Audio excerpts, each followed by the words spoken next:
Hi, my name is Joshua Ho, and I am the writer and director of Star Trek Wars. Star Trek Wars tells the story of the great directors of both Star Wars and Star Trek. George Lucas was fascinating because here's a man who has been obsessed with Star Wars his entire life. I was researching him and I found out about his marriage to Melody Hobson, which occurred shortly after he sold his company. He was unable to get married to someone he had been dating for 7 years until he was able to let Star Wars go.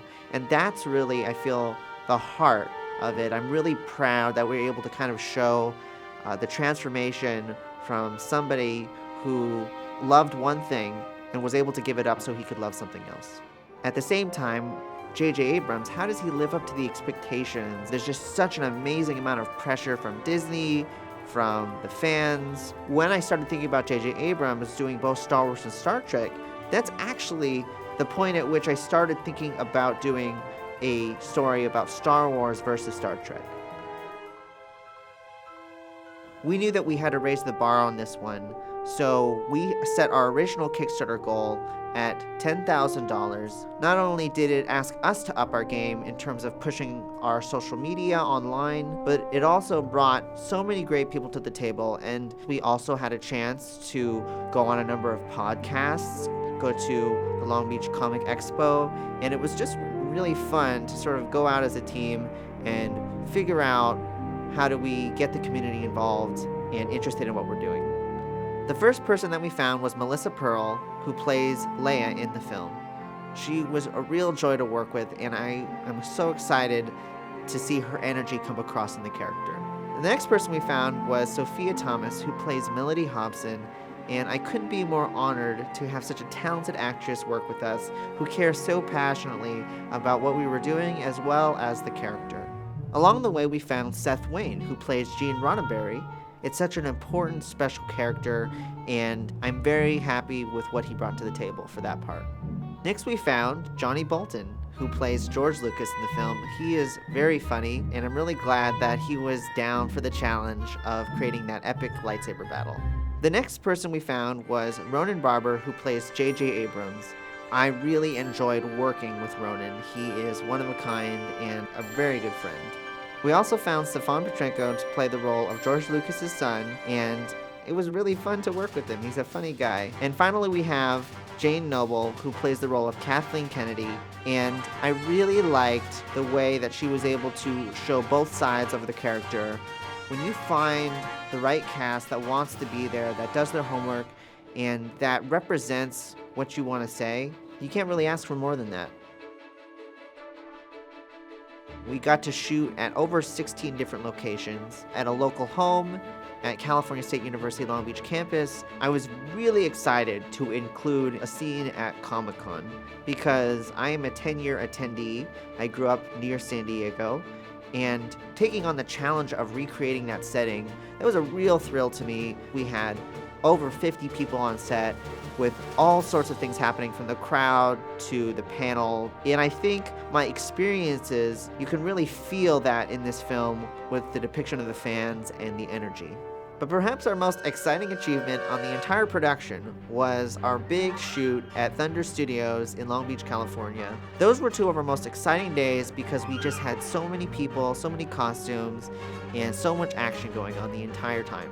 We shot on a 10,000 square foot soundstage, and we had to rig a whole bunch of lights from a 50-foot ceiling and create a light box that shined down in the middle, which we surrounded with large black curtains to create the black environment. To have a professional environment in which to shoot was totally different from anything I think most of us had ever done, and I could not be more thankful for their help in bringing that battle to life. After we wrapped shooting in early May, it took an additional 7 months until we completed the film, which included special effects, sound design, music, marketing, poster design, and animated credit sequence. We had a post-production team of over 30 artists who worked with us for months and months and months, That battle scene had those orange sticks for so long, and when our visual effects team of over 15 people, when they finally put all the lightsabers in and all the phaser guns in, that was a huge relief. One exciting thing that we got to do was work at Deluxe Media to do an additional ADR session. We needed a lot of extra yelling. We needed to redub a few lines, which really contributed to Comic-Con and battle sequences. I think you'll really be able to get a sense of being in that environment. We mixed the film in surround sound 5.1, which is a real challenge, 10 times the work of normal stereo audio. There's so many hidden sound effects in this film, and I hope you'll find each and every one of them. One aspect of the film that I am most proud of is the original score by Daniel Ellis, which is an homage to both John Williams, Michael Giacchino, and all of the amazing composers from Star Wars and Star Trek. Every piece of music that you hear in the film was drafted and redrafted to perfection. I am so blown away and so proud that we could make this film just as much a musical project as a cinematic one.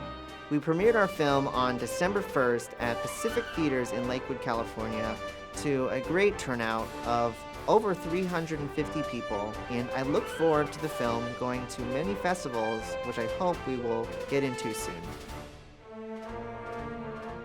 The point at which I said, yes, this is definitely a story that I can't pass up, was when I came across the idea of revealing Gene Roddenberry as the big surprise character. And he's really a parallel of Yoda and even Spock, and Leonard Nimoy's passing increased that sense of legacy. At Comic-Con 2015, we actually met Rod Roddenberry, Gene Roddenberry's son, and I was able to give him the portion of the script that we filmed of his dad, and he read it right there on the spot, and he said that he felt it was an accurate portrayal of his dad. And so I'm really glad that we were able to tie in the fundamentals of these franchises. I'm really happy that the genuine fans who have seen this film have been very positive. Deep down, people see the message that's underneath.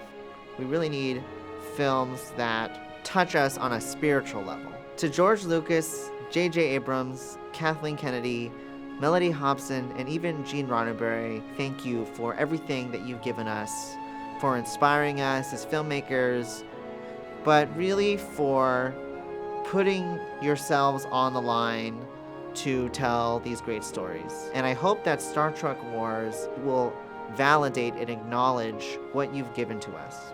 So to all of our friends, our cast, crew, contributors, and people who have been with us this entire year, I just want to say thank you from the bottom of my heart for believing in us and for really allowing this to become real. I'm really honored and privileged to have this kind of an opportunity. I look forward to doing more exciting things in the future, and I hope we'll see you there with us. So one last time, live long, prosper, and may the Force be with you.